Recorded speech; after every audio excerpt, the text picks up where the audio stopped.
My idiotic manager literally micromanages me all the time, as they not only interfere with the tables that I'm serving, but they also force me to give up my tables so that they can take over, putting me in a situation that honestly feels completely unreasonable, because right now I seriously just don't know what to do. Here's what's going on. Okay, so I work at a small independent restaurant, which is owned and run by someone who did not have a whole lot of restaurant experience before they opened their own. It's the typical behavior from someone who thinks that they're the boss and that therefore they're the smartest person in the room and that they're the best. There has been a lot of staff turnover due to this person's lack of both personal respect and professionalism. Now, with that in mind, this is my main issue. Most nights, it's simply that they approach tables and interfere while I'm providing service. If this were just a table touch situation, it wouldn't be an issue, but this person will intervene while I'm speaking to the table. They'll disrupt the conversation, often take over, and many times also make passive-aggressive comments about the job that I'm doing. For example, they'll point out if I served a drink in a different glass than they would have preferred. And this is without ever actually explaining which glass that is to me beforehand. And yes, they do this in front of customers. They explain that they feel that they should because I either clearly don't know what I'm doing or they don't think I'm selling hard enough and squeezing the largest possible check out of every table. Now, I need to clarify because when I said most nights, sometimes it goes way further. On one night, this person decided in the middle of my shift, in the middle of service, to take over my section themselves. I had 5 tables seated at the time and everyone was completely happy. This was not about my performance. It was solely because they changed their mind on where I would be most effective. I thought at first they were joking when they demanded I stop and give them a status report on my tables. But when I finally had a minute to stop doing actual serving, they then took over for me and moved me to another area of the floor entirely. This not only caused confusion for the kitchen, it annoyed several of the guests with whom I had started to develop a rapport with, and they were not happy about the abrupt change mid-meal. In fact, one of my tables all but refused to engage with them, which then forced me to go and finish out their service since they seemed to like me and not them, and they honestly just couldn't figure out why. This micromanaging, hovering and interrupting and intervening has only gotten worse with time. So seriously, has anyone ever been in this kind of situation? I mean, is this normal to begin with? Because right now I don't know what to do.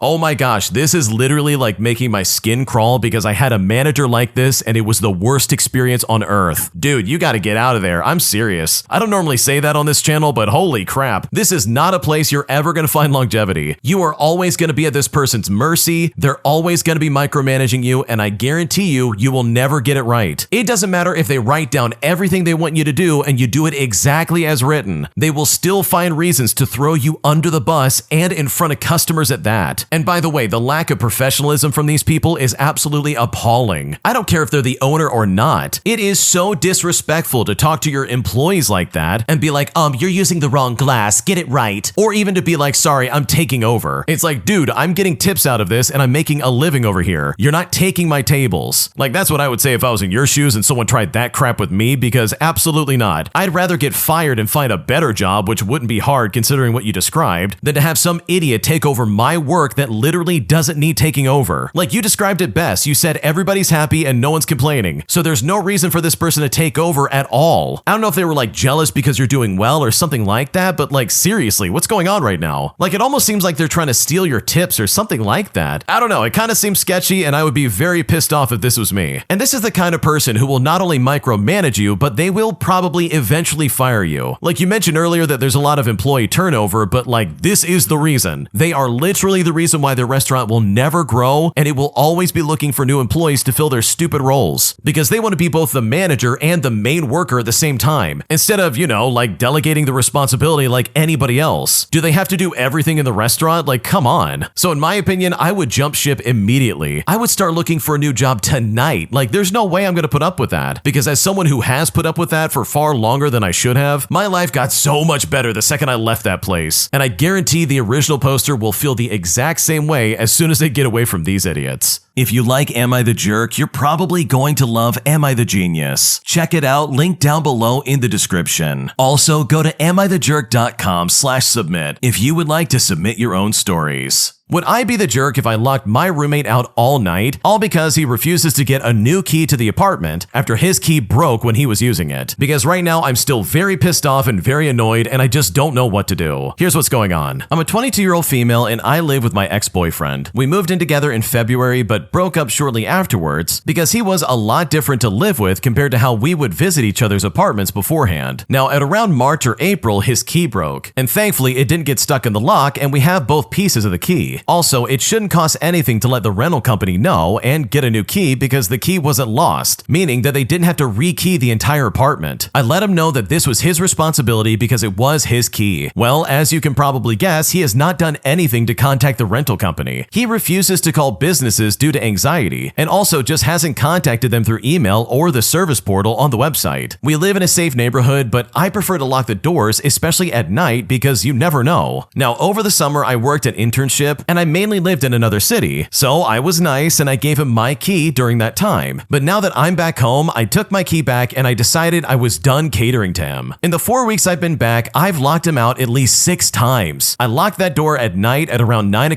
p.m. after I get home from work, and when I leave the apartment, whether or not he is there. I've been woken up past midnight in a few occasions because he was locked out while on a date. Now, I thought if I was more serious about the consequences of him not getting a new key, then he would finally just do it. But I'm now debating keeping him locked out the whole night and refusing to wake up and let him in. He knows that I'm upset about this, and all my friends agree that it might be the push he needs to be a more responsible adult, but I honestly feel bad about going through with it. It is still warm outside, so staying out in the weather isn't that big of an issue. His parents also live an hour away, so it's not like he has nowhere to stay if I did this. I've honestly struggled with standing my ground my whole life, and I can't tell if this would be an overreaction and just going too far. At the same time, I'm sick and tired of not locking the door at night or when no one is home, and I don't think it's my responsibility to cater to his schedule and disrupt my own whenever he needs to be let into the apartment. What should I do? Okay, first of all, you need to understand that this guy is an adult, and he literally can't be like, hey, my key broke, can I get a new one? Like, that's all he needs to do, like, what's going on right now? The original poster also says that they can't, like, legally make a copy of their key, but I know for a fact if I was in their shoes, I'd be like, okay, I'm gonna get a new copy regardless, I don't really care. Like, sure, it's legally binding for you, but it's not for me to say that, so, like, that's what I would do if I was in your shoes, and obviously if that would get you in trouble, then don't do that, but, like, I can only speak for myself. But seriously, this guy's crippling anxiety is preventing him from literally getting in and out of the apartment. So in my opinion, I don't think you're the jerk at all, because I would absolutely do the same thing. This is so stupid. The fact that he's not willing to do this is so annoying, and it's honestly not your responsibility in the slightest. My mother-in-law is literally trying to ruin my marriage by spreading rumors about me and getting all up in my business. And at this point, I'm sick of it and I just don't know what to do. Here's how it's all going down. Okay, to start things out, I've been married to my husband for 11 years and we've been together for about 16. His mother has never been my biggest fan and I know that. I'm everything that she absolutely hates. I don't have a college degree, I have sleeve tattoos, pink hair, and facial piercings. And I think you get the idea of what I'm talking about. My husband is not as extreme as me, but he does have a half sleeve and a chest piece. He works a great job and has been successful. Meanwhile, I'm self-employed and I also work for my local college as a motorcycle instructor. Now, I learned a while back that my mother-in-law is not a safe person to talk around, and I had mentioned that I was mad at my mother for not wanting to watch both of my kids at once. For reference, I have a 4-year-old boy and a 9-year-old daughter, and my youngest can be a handful. Well, my daughter came home from school one day crying, saying that her cousin had told her that my mom hated my son and did not want to be around him and some other hateful things. Now, the only person I'd spoken to about this situation was my mother-in-law, who had just happened to have my niece a couple of weeks prior. And this is something I have not addressed with my mother-in-law. But on Monday, I found out that she was making comments about me being selfish and saying that I would just end up breaking my husband's heart. And I just don't know where this is coming from. I've been sick a lot this year and struggling with some issues, and while I will admit I have slacked off on some house duties, for her to say that is just really hurtful. My husband loves me and I love him a lot, and he of course defended me, but like, why on earth does she feel the need to make such comments? In fact, how do I even approach this in the first place? Do I cut her off? Because honestly, I'm sick of it. She's the type to nitpick every aspect of our lives and the way that I raise my children. I'm honestly so over it, and this is not even the first time she's overstepped, and I'm sure it won't be the last. She makes it a habit to talk crap about everyone constantly, with the exception to my sister-in-law, who in her eyes is perfect and has the perfect family. What should I do?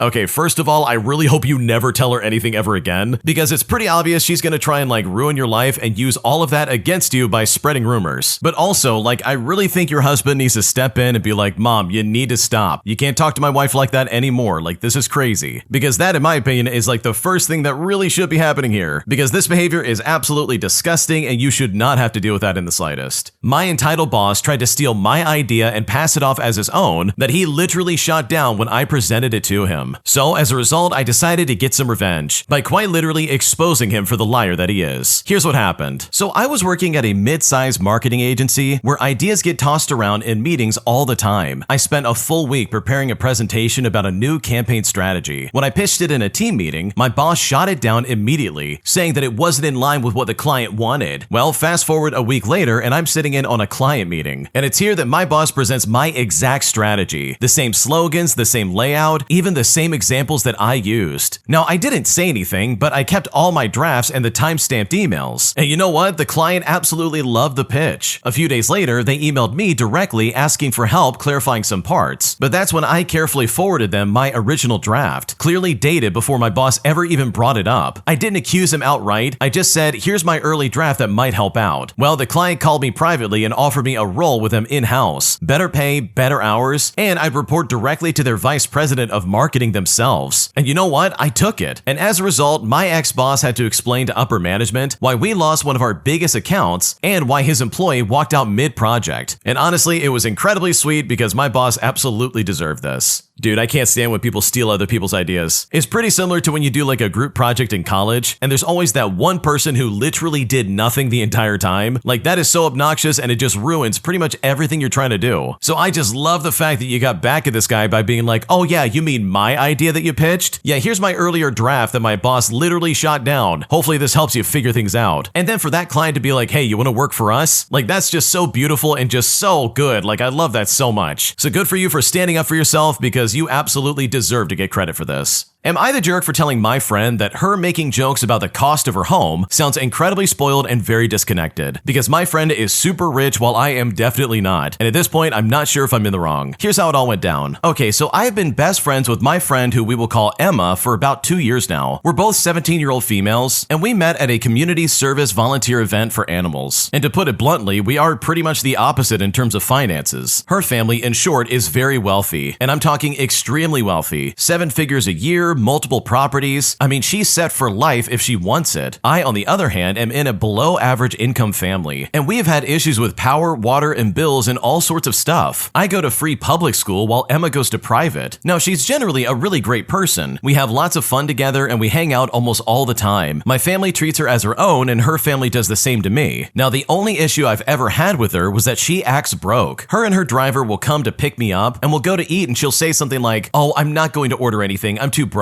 Or she'll say things like, oh, I wish I had to work and contribute like you have to, as if this is something to dream out. She acts like me having to work to help my family survive is a dream. Now, I never liked that she acted like she got it, because she doesn't and she never will. It's a struggle that she will never understand. In fact, the other day, she picked me up, and in the car, she picked up a call from her father. She told him that the university she's applying to needs proof of his finances to see that he can't afford it. Well, he made a joke saying, can't we just look at this house? I mean, it costs $3 million. But Dad, that's our neighborhood. Everyone's houses cost $3 million there. And when she said that, that really just rubbed me the wrong way. I told her that makes her sound spoiled, and if she wants to be so much like me and understand the struggle, she wouldn't be able to make this joke. Well, she kind of went quiet after that, and now has been replying to me kind of dry. So seriously, am I the jerk? It's very possible I just got angry and blew up, but I also kind of feel justified in what I said. What should I do? Okay, in my opinion, I think the original poster absolutely is a jerk because this was really uncalled for. Your friend literally didn't do anything wrong, and if anything, they've been really kind to you. Her family likes you, she likes you, and then you turn around all because of jealousy and snap at her simply because her family's rich. Like, I totally get that you're jealous because that's absolutely how this reads, but there's no reason to put someone down simply because they made a comment to their dad on the phone. Like, come on, that was really rude if you think about it. So yeah, I do think the original poster is the jerk, and they definitely should be apologizing in my opinion. My landlord is the most irresponsible person I've ever dealt with in my life, as we had to constantly deal with our power, our water, and our internet services being shut off all the time. But the final straw was when the police came in with a search warrant where they searched our apartment looking for our landlord, putting me and my roommate in a position where we decided we were going to move out and move on. Here's how it all went down. Okay, so finding affordable housing where I live is nearly impossible. So when my roommate and I finally managed to secure an apartment through an acquaintance, we were thrilled. It felt like a huge relief, even though the rent was higher higher than what we could comfortably afford. Because the rent included utilities and internet, we convinced ourselves it was worth it and decided to overlook a few glaring red flags. Well, it didn't take long before the problem started. The first time was when our electricity was cut off. Not because of us, but because our landlord had not paid the bill. We spent 5 days without power, which also meant we lost everything in the fridge. Legally, this meant we were not required to pay rent for those days, but when we pointed this out, our landlord flat out refused to reimburse us, and taking him to court would cost more time and money than simply letting it go. Then it happened again. The heating was cut off in November. After that, the internet began getting cut off every month, and eventually we just started paying the internet provider directly just to ensure that we had stable connection. Through all of this, we never once failed to pay our rent on time. The problem was our landlord. He simply was not passing it on. The final straw came when the police showed up at our apartment with a search warrant in his name. They searched the entire place, even barging in on me while I was taking a shower, and that was the moment we knew that we had to leave. In truth, we had decided long before to move out, but finding a new place in this market was incredibly difficult. We did give him notice, and we sent him a text message with our departure date and requested a walkthrough and asked about exchanging the keys and the deposit. We also mailed a formal letter to his legally registered address. And yes, this is an actual thing in Germany where we live. And wouldn't you guess it, of course, his registered address was our apartment. In the letter, we included documentation of the utility cuts and the police search as grounds for breaking the contract. Well, he never responded. Not to our text messages, not to our mail. We got no call, literally nothing. Essentially, he ghosted us. We already knew that we would never see our deposit again. I mean, clearly he's not great with money. So we left. There was no rotting food in the fridge and no shrimp in a lamp, but we didn't bother to clean up either. But it's here where the petty revenge really kicks in. After months of being ignored, after being left without heat, power, and internet, and after the drama of the police walking through our place and us walking away, he is now the one desperately texting us daily, begging to know if we're gonna pay rent, pleading for us to respond. He even asked for us if we could scan his important mail that is still arriving to our old address. Well, if ghosting is the game that he wants to play, then we are more than happy to play along with him, because this guy was a complete jerk and he is getting exactly what he deserves. Okay, I'll say this once and I'll say this again. If you're a landlord, there's no reason to act like this. And that is wishful thinking, but oh my gosh, this apparently just happens all the time to people. I'm thankful to have like landlords that don't treat me like that, because that would be a nightmare to deal with. Like, these people had their internet cut off, their power cut off. They had the police walk in on them when they're like literally trying to like take a shower. Like, oh my gosh, I would be so pissed off if that was me. So honestly, with all things considered, I'm so glad that you didn't respond to this guy, because this is the least you can do for him. He clearly took advantage of you guys and obviously did not respect the fact that you were paying for his bills. And now that the shoe's on the other foot, it's honestly so great to see that he's panicking, because just like the original poster said, this guy absolutely deserves it. Am I the jerk for refusing to move my roommate's dishes whenever I do my dishes? Because after she put this off for so long, and after using way too much of my dish soap, I not only have gotten really pissed off at her, but I've also decided to hide the dish soap that I use simply because I don't want her using it anymore. And at this point, I don't know if I'm justified or if anything I'm doing makes any sense. And I now just don't know what to do. Here's what's going on. Okay, so yesterday night, I apparently committed the cardinal sin of wanting to wash my dishes. I washed a bowl I had used for Fruit Loops and a plate that I had used for dinner. The plate was fairly greasy since I had mac and cheese and oxtail for dinner, and there was still milk left in the cereal bowl when I washed it. As I approached the sink, I noticed that my roommate had left a dinner bowl, a cup, and a fork in the sink. I didn't touch any of those items, and I just washed my own stuff. I didn't notice at the time, but apparently me washing my stuff left a greasy film and discolored water sitting in my roommate's stuff, which she would come to find out this morning. Well, she confronted me about this no less than an hour ago, and said that next time if I wanted to wash something and her dishes were in the sink, the proper thing to do would be to move them. And by the way, she used this incredibly condescending tone as if she was speaking to a child, but I told her I had no intention or desire to even touch her stuff, and that I wouldn't be doing that. For context, we had talked about leaving dishes in the sink, among other things, about a week ago, and I did relay my feelings on that to her. But seriously, I don't care as long as it doesn't stink and it doesn't block what I need to do. And I just don't know how one takes that to mean that I'm obligated to touch someone else's dirty dishes and somehow move them before cleaning my own as well. I don't care what happens to your dishes, and if you leave them in the sink, then you must not either. We then drop the issue after some back and forth, and she goes to wash her stuff in the sink. I keep a larger bottle of Dawn by the sink, and for reference, it is the only dish soap brand that I use, which I also mentioned during our conversation. I mean, I even remember jokingly stating that it's kind of a pain in the butt because it is more expensive than other dish soaps out there. We agreed to alternate purchasing it when it runs out, but I had bought this one in particular. So what does she do? She absolutely loads the sponge with soap. I'm talking, I watch her put a full full layer of Dawn onto the surface of the sponge before running it under the water, so most of it just goes down the drain anyways. I asked if she uses that much every time, and she just shrugged and said that she needs to use that much to combat the grease and muck left on her stuff. I didn't comment after that, but after she was done, I took the bottle straight into my room. So basically, the agreement we had can suck it. She hasn't noticed yet, but there's bound to be a blowout when she does. So seriously, am I the jerk here? Is there some sort of unspoken dishwashing rule that says you should move someone else's stuff before washing your own dishes? And should I have left the dish soap by the sink? Because right now I'm still pissed off and I just don't know what to do. Okay, I can confidently say that every single person in this story sucks. The original poster sucks by being super petty and taking the dishes, and also literally taking everything to heart. Like, come on, man, it's not that serious. I just don't know why you're getting so offended and like choosing to pick out all the things that she's saying. You're sitting there trying to be like, oh yeah, she is a really condescending tone, like they're talking to a child. And like, sure, maybe she did, but look at the way you're acting. You're literally hiding the dish soap in your room all because she used too much of it. But on the other hand, the roommate sounds insufferable as well. They sound just as obnoxious as the original poster in my opinion. So while I definitely think you're the jerk, I also think your roommate sucks as well. Because this is not that serious to get this pissed off about, and the fact that you want to be petty and hide the soap, in my opinion, is just incredibly petty and so unnecessary. An angry Karen threatens me because I didn't give my lunch to her daughter. So I'm at the store, and as I get in, my first stop is getting some lunch for myself. They usually have this wing bar with some plexiglass covering because my state is still a little hot with a virus going around, but my town is mostly safe. I wasn't really paying attention to my surroundings as, honestly, the place was rather busy, and I was just focused on getting my stuff and getting out like I normally do. Here's where the entitled angry Karen and her kid enters the scene, right behind me. The Karen taps my shoulder rather aggressively as I finish putting the lid on my little bowl of meat. She looked like she was in her late 40s, and her kid was just behind her, just on her phone. She looked about 10, I want to say, but I can't really be sure, but definitely a kid still. The Karen says, "Hey,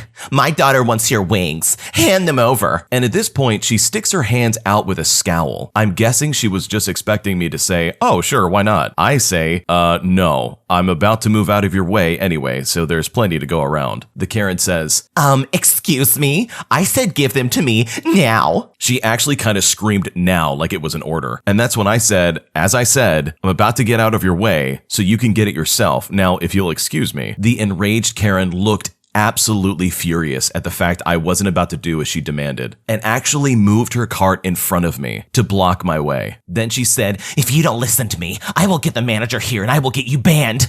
Don't you know who I am? Now give me your food. My child is hungry." The kid looked like they just wanted to melt into the floor in embarrassment. They said, "Mom, it's fine. Let's just go." Luckily, someone heard the commotion and walked up to the angry Karen. And as he was about to ask if everything was all right, the Karen started going off on him, saying I stole her food and she wanted him arrested. He just laughed and said, "I'll take care of this. Just finish your shopping." And so I did. I don't know what happened at the end, but honestly, the whole thing just made me laugh. Hopefully the kid won't end up like their mother. Some people just don't have any manners, and this Karen is definitely the shining example. To get physically aggressive because they demand the food that another person has for their spoiled child is just ridiculous. Hopefully one day this lady gets humbled enough where she won't act like this in public. Am I the jerk for telling my boyfriend that I miss how nice he used to be in the beginning of our relationship? My boyfriend and I have been in a relationship for almost 2 years. We both live in the same city, but we do not live together. He is naturally a little bit louder talker than me, but when we used to talk in the beginning before getting into a relationship, he used to talk gently and sweet with me. Now it's not the same, which I totally get because we are both more comfortable with each other. But he teases and jokes about me a lot, which is not fun all the time, and dominates while joking, where he talks in a loud tone but still laughing and joking about it. So I've just started to be quiet and not react to his jokes at all. Cut to today. We were talking on the phone casually, and he was making a joke on me again, at my expense. And I said that sometimes I miss how he used to talk to me in the beginning. He asked me what I meant by that, and I told him how he used to be gentle, calm, and sweet while talking to me before. And now it's not like that, which I miss sometimes. He got upset about it, saying sometimes no matter how much we do, people will always find faults, and took offense gets that he isn't sweet, for which I calmly explained that I'm not saying that he's not sweet, and I'm only talking about the tone and the way he talks to me. He was still very offended and upset, saying, all right, well, it's okay. Everyone has their expectations. We both got a bit quiet for a few seconds. I said I absolutely do not mean anything about him being sweet, and asked to let me explain to him what I mean and why I said that. He said he's not interested and does not want to talk about it. I didn't want to make the conversation worse, so I said that I will talk to him later. I know he won't talk to me until I make a move to talk to him and say sorry. That is not something new, and I'm kind of tired of making the first move and saying sorry all the time, even though it's not my fault. I love him and still want to talk about it calmly, so I was thinking of explaining it to him in a text and let him decide to take the next step. Is there anything else I could do to actually make him listen to what I have to say? It sounds like the girlfriend definitely hit a nerve with the guy based on his reaction. It seems like it's one of those reactions where the guy knows he's at fault and he knows that this is a problem, but he's too prideful to actually admit it. So I think that's kind of what's going on here. And the girl is totally right. You shouldn't be joked about in that way and made fun of, because at the end of the day, if someone's putting you down like that, it's not actually jokes. It's just bullying. Like, it'd be different if this was like a two-way street and they would take jabs at each other, because maybe that's just how they get along. But it seems like this is very one-sided and it's kind of become bullying, if anything else. But overall, I hope they figure things out and that the guy is able to push aside his pride and actually listen to what his girlfriend has to say. I went out with a girl who had a boyfriend, and now she wants to break up with him for me, and I don't know what to do. So first, let me give you some background. I was at a small party of my best friend's about 2 weeks ago. He has a girlfriend who I got to know over the years. We are just semi-friends, if that makes sense. I invite her to my parties, she invites me to hers, but that's basically our entire text conversation. So I was at this party and started talking to a girl named Sarah. That's not actually her real name, by the way. She was alone at the party, and she was a close friend of my best friend's girlfriend. So nothing really happened at the party. We just talked and we clicked really well. I got her Snapchat and number before we left. I'm personally more of a personality guy instead of going for a looks guy, if that makes sense. And I was honestly very interested in her. So we started chatting and hit it off even more. After a week or so, I asked her if she wanted to get a drink sometime. She agreed, so the next day in the afternoon, we went out. Remember, at this point, I haven't asked if she is in a relationship. Neither has she mentioned anything to me that she is in one. So the day arrives and I ask her if she needs a pickup, and she says, no, I have someone taking me there. So I go out with her and make some smooth jokes. She grabs my hand and then things kind of go from there. So after drinking and having lunch for an hour, I had to go because I had an appointment for work. So we walked to the place where she would be picked up. This is where things begin to go south. And at this point, I honestly should have seen the signs.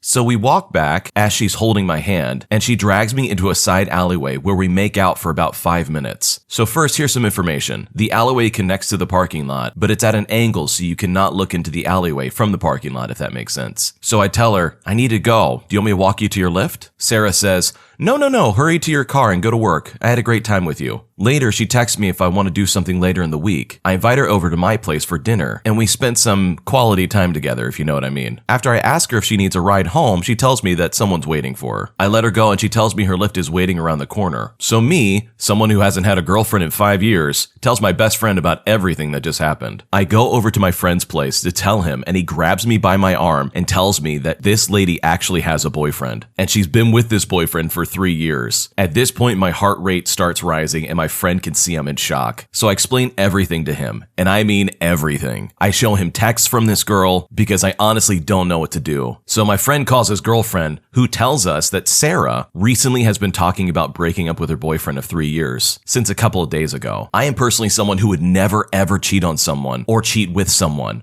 So I feel awful and heartbroken. I felt so much anger and guilt towards Sarah. I went outside and I ended up calling her. She picks up the phone and tells me to wait so she can get more privacy. So that tells me that I know her boyfriend is there. I tell her everything and she starts crying and blaming it on me, saying that I never asked she was in a relationship, which is ridiculous. She tells me that she wants to break up with her boyfriend and be with me. My heart rate raises to the moon and I don't know what to do. I tell her, please, Sarah, don't do this. And I start yelling it over the phone. My friend comes out just as I hang up the phone. So that's where I am now. This literally happened today. I am heartbroken, sad, mad, everything, because I have done something that I would have never have done if she had just told me she had a boyfriend. Even after that, she tries to text me and talk to me about this. And personally, I just don't know what to do. After this entire altercation, my friend also told me that it was probably her boyfriend who dropped her on and off both of the dates with me. All of this is wild and I just simply don't know what to do. Boy, is this a heavy one. It sounds like the guy is an honest person and he really doesn't want to cheat or cheat with someone on their boyfriend. So I really feel for this guy of being really heartbroken. But in all honesty, this guy has no business being with this girl. If she could do this to her current boyfriend where she wants to break it off to go with another guy, then she could absolutely do it to him. This is not someone you want to be in a relationship with. At least he found out early and can get out now instead of waiting for 3 years like this lady's current boyfriend, who has no idea that she's going behind his back. My boyfriend hid secret cameras all around our house. I have been dating my boyfriend for 2 years. We met while I was working at a hospital, and he was a resident at the time finishing up. I do want to preface this by saying he didn't know my age when we first met. I'm 21 and my boyfriend is 27. I'm ahead in school, so when he met me, he assumed my age because I was a senior at the time. Anyway, we moved in together a year after dating and have been that way since. Last night, he was working a night shift, so I was deep cleaning the place and packing some things since we're moving for his work soon. So it's not like I was snooping. While cleaning, I found a couple of weird things. I always knew there were security cameras in the house in places like the living room and kitchen for safety, but I found some in places in the bedroom. 2 were even pointed directly at the bed. I tore apart the house after and found a few more in places like the closet and bathroom. I feel so sick because I can't think of any reason to have these besides to spy on me when I'm home alone. I waited for him to get home and immediately brought it to his attention, and he said it was for security, that there was no way one was facing the bed because he would never put them there. He says he has them in the bedroom in case of a break-in for insurance purposes, but I swear, when I found it, that's exactly where it was facing, towards the bed. I don't know what to do. I feel so uncomfortable, but I guess his excuse makes sense. Has anyone ever had a similar situation? And what did you do? Yeah, this lady needs to get out of this relationship right now. No one keeps cameras pointed at their bed for insurance purposes. That is not how that works. This man is spying on her, 100%. Especially since there's cameras in the bathroom. You don't keep cameras in the bathroom. This is not normal behavior. This is a violation of privacy, and this lady needs to get out and get out fast. He's clearly lying, and she does not need to be with someone like that. My family is trying to control what I do with my new house, and it's driving me crazy. I get that everyone wants to help out, but sometimes I feel like I speak a different language and live in a different world than everyone else. I'm 90% sure my roof needs major renovation if I want it to be fully insulated and up to modern ecological standards. It's the sort of roof that has been repaired and improved over time, but now it's time for a complete redo. I just came out of an hour-long back and forth discussion with my parents about what I should do and how to do it, and how all of this works, while I did my research already for credible roofing companies nearby. Even when I showed them 5 examples to show that nobody does free inspections anymore, they still didn't believe me. They tried their hardest to prove their point and find one that did free inspections, but it turns out they only did minor repairs and their online presence was shady and almost non-existing. It also seems like they have decided which company I should eventually work with to get solar panels. Then came the discussion with my aunt about furniture. I'm still 3 weeks away from getting the keys. Then we need to renovate almost half of the place, which will take 2 to 3 months. I barely know the dimensions of the living room, but she said, "Just call the realtor. Ask them if they can stop by on Fridays. We did this as well." Yeah, they did this as well, 15 years ago when the market wasn't so chaotic. I'm sure the realtor has plenty of time to spend half a day on a client that's already a done deal. I mean, he's a nice guy, but he's not going to spend more time on me than necessary. He has other things he needs to do. And don't get me started about the garden. I don't care what plants are in my garden and what I should add or remove. I'm going to live on my own in a 2 to 3 person house. I don't have time for a complicated garden. I'm going to hire a gardener to figure it out for me so that everything is low maintenance for the next 2 to 3 years. I lost count of how many times I said how I want my garden to look and function. Lastly, the rented boiler. I've had it up to here with people who have said that I should disassemble it and call the company to pick it up. It says in the contract that I can't do that or risk a fine on top of the regular disassembly costs. And no, I don't need you to help me disassemble it. It's going to be my rented boiler, and I will be the one that will have to pay the fine when you're the one that said,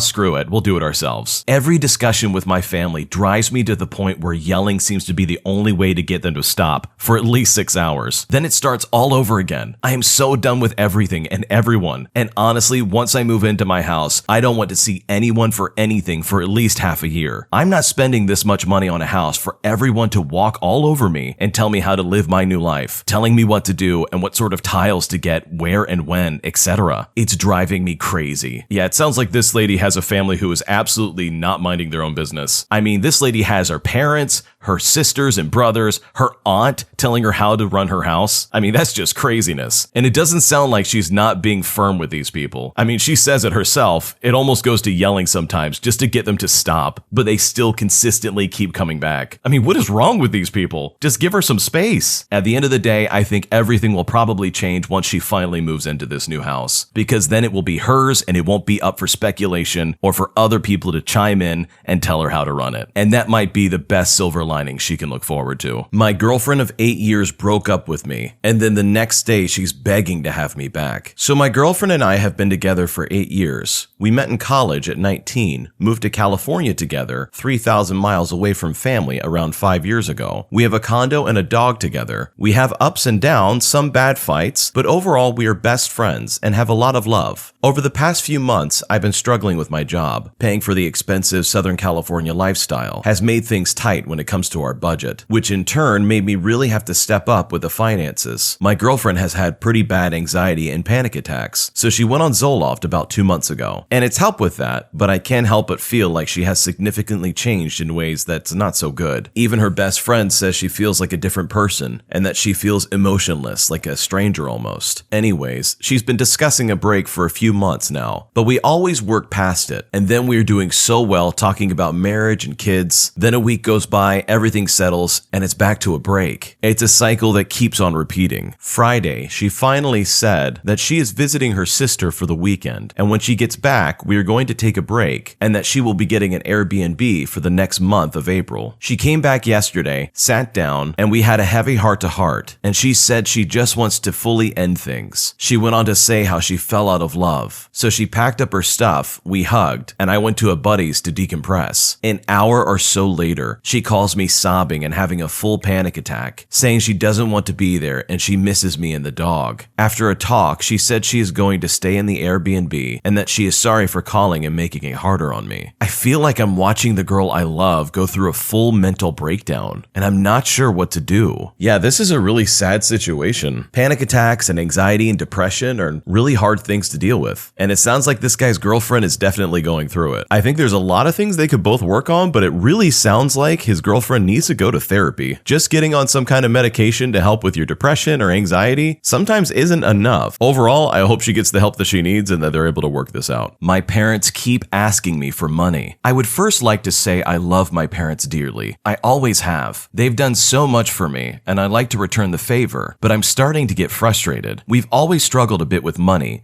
and I've been happy to help them in the past. But them saying, "I promise this is the last time we will ask for money," is a sentence I keep hearing. When I was a teenager, I was given a nice chunk of settlement money after a bad car accident I was in. Since I was a minor when this happened, my parents knew all about the money I received. Once I turned 18 and had access to the money, they asked me to give them around $20,000 to help with bills and debt. My parents just raised me for 18 years. I mean, how could I deny it? I gave them the money without any hesitation. Then about a year later, they asked for $8,000 more because they were behind on bills again. I wasn't as enthused to help out, but they're my parents and I love them. The least I can do is help. Shortly after that, they said my brother's business was struggling and they needed about $10,000 to help him on his feet. I was never that close to my brother, but I felt obligated to help out. I just received another email from my mother asking for another $15,000 because my brother is starting to add his own debt to theirs. I feel guilty because I really do not want to send them any more. I'm forever grateful that they were able to get the money for me in the first place, but I really wish they didn't know about it. And realistically, I know I will not be seeing that money again. I expected it the first time they asked, and I had no issue with helping. I was happy to, but I hate the feeling like I'm stuck with either dropping thousands of dollars on something I'll never get again, or by feeling like an absolute jerk by telling my parents no. I feel like a horrible child for even hesitating, but this money is for my future. It's helped me with college and covering a lot of medical medical bills. I'm struggling to think of a response. Any advice would really be appreciated. It sounds like the parents have no concept of managing money properly. I mean, how do you get thousands of dollars behind on your bills? That's just irresponsible to a whole nother level. They probably looked at their teenage child as some kind of money cow that they could withdraw money from at any point. And that's absolutely not fair for their kid. That money is given to them for compensation because of a bad car accident. And the original poster said it best themselves.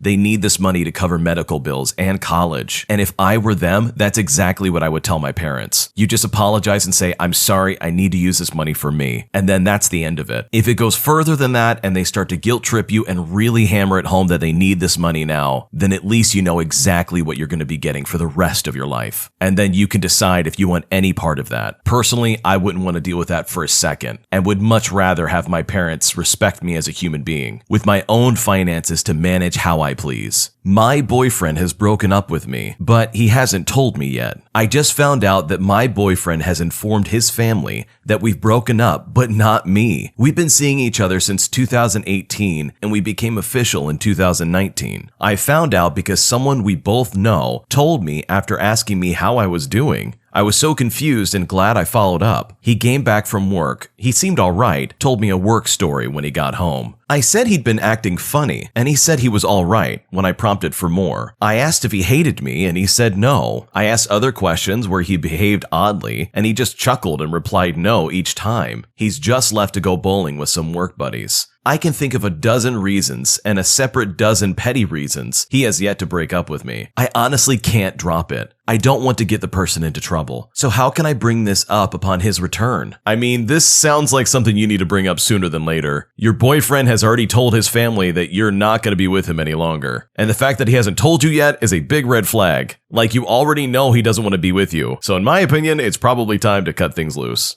It's probably best to especially start thinking about your exit strategy. It's going to be very weird when this conversation comes up, so you got to know how you're going to get out and get your stuff and get going. My mother despises my fiance and is threatening to cut off communication with me if I proceed with our engagement. I am recently engaged and my mother has been throwing a fit. My fiance and I met in early 2020 via Bumble. We had an instant connection and I couldn't have been happier. After an argument, we separated for about a month, but after several conversations and hearing each side out, we got back together much stronger than when we started. My mom hasn't been happy since then, over a year later. I'm a teacher and on spring break 2 weeks ago, he and I took a road trip to go snowboarding at various resorts out of state. At the beginning of the week, I had told him that there was a date coming up that was difficult for my family. It was the anniversary of my grandparents' passing. This happened over 20 years ago, but my mom still wallows in sadness every year. I told him that in recent years, I had been making it a point to do something good or happy that day so that it wouldn't forever be associated with something sad. He proposed to me 2 weeks ago on that day, and of course the first person I wanted to call was my mom. She didn't pick up. I texted her the picture he took of me with the ring, and she just wrote back that she was stressed at work that day, but that the scenery was nice. I texted back asking if she noticed anything on my hand, and she replied, "Oh my God." She then called me and said that today was not a good day, that she was swamped at work, and that I knew what today was, and that she can't handle any other thing being thrown on her plate. I told her that I would call her later that day, but ultimately I didn't because I knew she would make it about herself, which on my engagement day, I didn't want to deal with. When we got back from the road trip, my fiance dropped me off at their place. It was a chance for me to talk with them one-on-one. She wanted to see the ring, commenting on how beautiful it was. I also showed her and my dad the video of my fiance took of the proposal. She then took out their wedding album and showed me pictures and asked about what tentative plans we had. I told her that we picked out a venue, the place where we proposed, and that the date was going to be August of 2023. She then said, Okay, well that's a while from now.